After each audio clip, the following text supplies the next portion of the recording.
Hi అండి, నమస్తే. నా పేరు Supraja. Welcome back to RS home tips.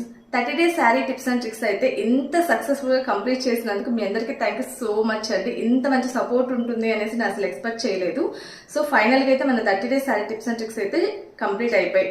But చాలా మంది చేసిన కామెంట్స్ కి, వాళ్ళు చేసే చిన్న చిన్న ప్రాబ్లమ్స్ కి శారీ టిప్స్ అండ్ ట్రిక్స్ అయితే నేను షేర్ చేయలేకపోయానండి. సో అందుకోసమే మీ యొక్క ప్రతి కామెంట్ కి నేను వీడియో చేయడానికి 30 డేస్ అయితే నాకు సరిపోలేదు. అందుకోసం ఇక మీదట మన ఛానల్లో 99 days sari tips and tricks అయితే నేను షేర్ చేస్తానని, ప్రతి కామెంట్ కి వాళ్ళు ఫేస్ చేసే ప్రాబ్లం నాకు కామెంట్ చేసిన దానికైతే నేను వీడియో షేర్ చేస్తాను. సో రెగ్యులర్ గా అయితే వీడియోస్ ఫాలో అవ్వండి. ప్రతి ఒక్క కామెంట్ కి అయితే నేను ఫైనల్ గా అయితే శారీ ఎలా కట్టుకోవాలి పర్ఫెక్ట్ గా, ఈ చిన్న చిన్న ప్రాబ్లమ్స్ అయితే మొత్తం సాల్వ్ అయ్యే విధంగా నేను ట్రై చేస్తాను. సో అలానే నేను లెంత్ వీడియో కూడా మీకు షేర్ చేస్తానండి. ఇంత సపోర్ట్ ఇదే విధంగా ఉండాలని కోరుకుంటూ thank you so much friends. Okay friends, bye.